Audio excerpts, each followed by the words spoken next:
আমরা এখন দেখব উডস ফিটিক রিয়াকশান। এর আগে আমরা দেখেছি উডস রিয়াকশান দেখেছি। উডস রিয়াকশানে অ্যালকাইল হ্যালাইড ডাইমারাইজ করে অ্যালকেন তৈরি করে। ফিটিক রিয়াকশান দেখেছি যে অ্যারাইল হ্যালাইড সেটা ডাইমারাইজ করে ডাইফিনাইল বাইফিনাইল বা ডাই অ্যারাইল কম্পাউন্ড তৈরি করে, অর্থাৎ ডাইমারেজ করে। এখন এই উডস ফিটিক রিয়াকশান হচ্ছে কি না মিক্সচার। কাদের মিক্সচার?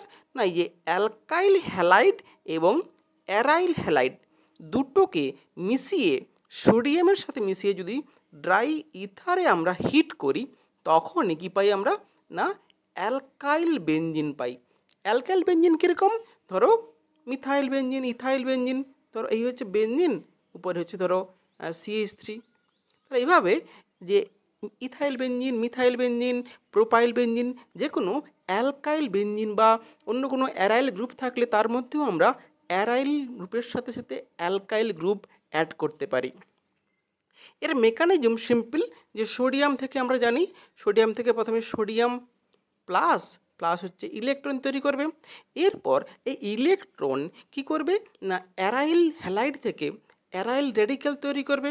ধরা যাক এই বেনজিন রিংয়ের উপর একটা রেডিক্যাল তৈরি করেছে, প্লাস আর এর অ্যালকাইল গ্রুপ হ্যালাইড থেকে অ্যালকাইল রেডিক্যাল তৈরি করেছে।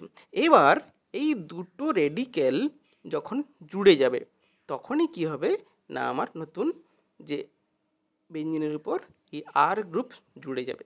তাহলে এভাবে আমরা উডস ফিটিক রিয়াকশান ব্যবহার করে কোনো অ্যালকাইল হ্যালাইড এবং অ্যারাইল হ্যালাইড দুটোকে একসঙ্গে মিশিয়ে আমরা কি করতে পারি? না অ্যালকাইল বেনজিন বা alkyl substituted aromatic ring compound তৈরি করতে পারছি।